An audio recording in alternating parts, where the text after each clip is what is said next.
ভারতের ঘরোয়া ক্রিকেটে এক যুগ পর নামলেন বিরাট কোহলি, আর তাতেই মাঠে তৈরি হলো বিশৃঙ্খলা, আহত হলো সমর্থকরা।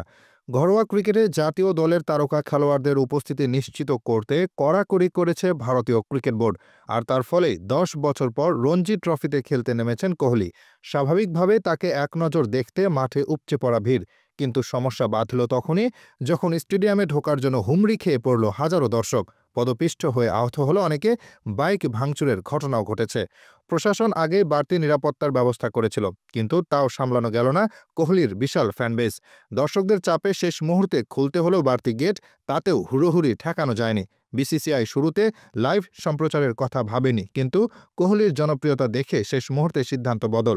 এখন জিও সিনেমায় সরাসরি সম্প্রচার হচ্ছে দিল্লি বনাম রেলওয়েজ ম্যাচ, তবে স্টেডিয়ামের উন্মাদনা কমার নাম নেই।